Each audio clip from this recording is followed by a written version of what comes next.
Bom, e aí ele vai contar como foi a minha convivência com Dionísio. Essa aqui é a parte mais curiosa da história, né? O que ele tentou fazer e o que ele não conseguiu fazer de jeito nenhum. Ele diz, olha, um filósofo é como um médico. Aliás, essa comparação ele faz constantemente nos seus diálogos. Sócrates, que foi seu mestre, dizia, minha mãe era parteira, eu sou um parteiro de almas. Ela dava luz a corpos, eu dou luz a almas. Então ele diz aí, eu sou um filósofo como um médico, mas um médico não adianta ele medicar alguém se essa pessoa não toma o medicamento, não faz o tratamento que ele preconizou. A pessoa tem que estar inclinada a obedecer às orientações do médico. Mesma coisa um mestre em filosofia. Nenhum momento Dionísio esteve inclinado a aprender coisíssima nenhuma. Não me ouvia, em pouco tempo já não havia mais o que fazer com ele. E ele diz que Deus chegou a dar esses conselhos ao jovem Dionísio. Teria dito a ele, todos os dias pratique o domínio de si próprio, em pequenas coisas. Controle-se no seu apetite, controle-se na sua cólera, contenha um pouco os seus impulsos. A cada dia vá treinando uma musculatura interna para dominar a si próprio. Acho que Dionísio não ouvia, nem considerava que isso era necessário. Outra coisa que ele dava extremo valor, conquistar amizades verdadeiras, de confiança. Ele compara Dario, que era o rei persa, com Dionísio, que era o pai do Dionísio jovem. Ele diz, olha, seu pai foi traído pelos irmãos, foi traído pelos amigos, foi traído pelos tios, foi traído por todo mundo, ele não tinha ninguém.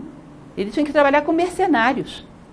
Dario, o persa, dividiu seu reino em 7 províncias e colocou 7 governantes lá, nenhum nunca o traiu. Ele sabia estabelecer vínculos de confiança, sabia reconhecer aqueles que eram amigos. Se uma pessoa não tem condições de estabelecer vínculos de amizade, de confiança profunda, isso depõe profundamente contra o caráter dessa pessoa. É sinal de que não é amiga de si própria. Portanto, não pode estabelecer uma relação de alto nível com alguém porque não tem uma relação de alto nível com a sua própria consciência. Entendem isso? Ele vai falar isso de maneira bem clara aqui em seguida. Sem amizades verdadeiras é um indício de falta de virtudes. Você não é amigo de si próprio, não tem uma relação profunda consigo mesmo. Portanto, não pode ter com mais ninguém. E nas situações difíceis está sozinho. Os tiranos são cercados de pessoas com interesses e não com lealdade. Na hora da pressão, todo mundo debanda e eles ficam sozinhos. Essa capacidade de estar ligado a alguém por lealdade, como ele estava com Dion, por exemplo, é sinal de que ele estava ligado por lealdade consigo mesmo. Estabelecer amizades verdadeiras significa você tem um vínculo de consciência. Isso hoje é difícil da gente entender, porque a gente profanou a ideia da amizade. A amizade, vocês vão ver Cícero, que é um orador romano, tem um livro sobre isso, da amizade. A amizade era considerado um negócio muito elevado, muito nobre.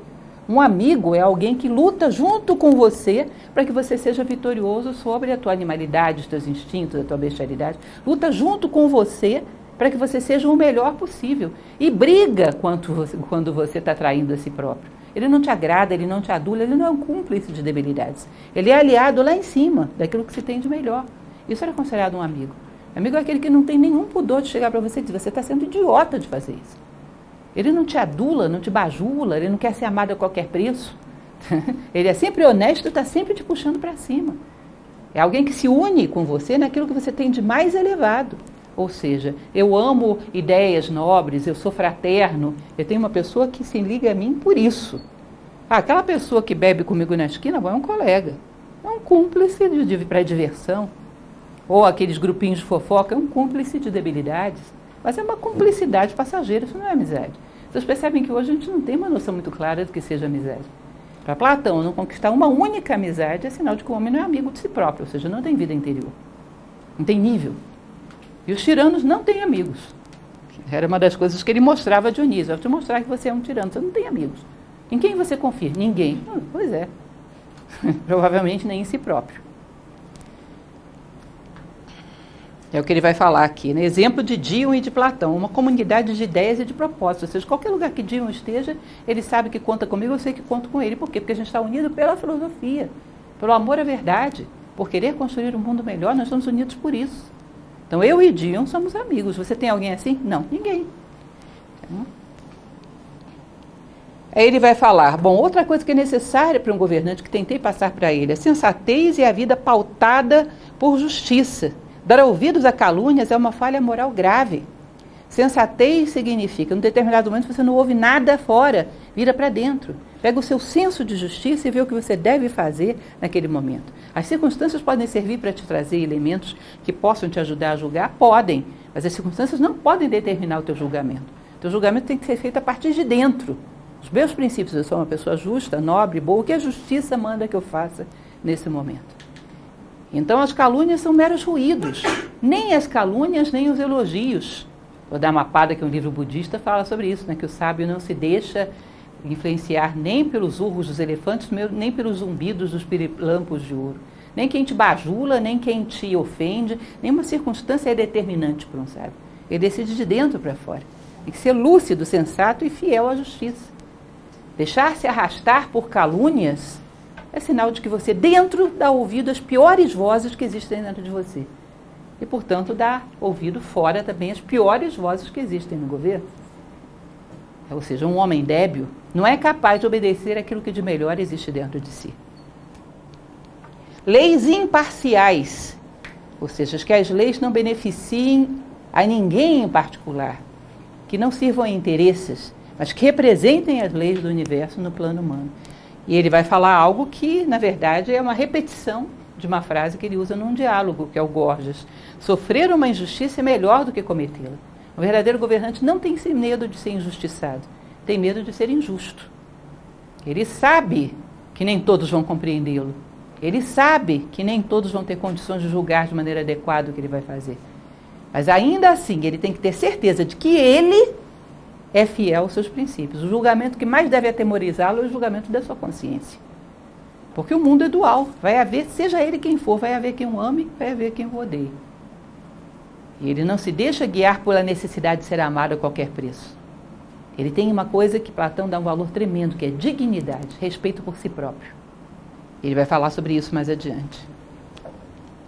Um estilo de vida filosófico. Isso ele está falando das condições do governante. Vocês conhecem um monte assim, é claro, né? Lógico. É bem atual isso.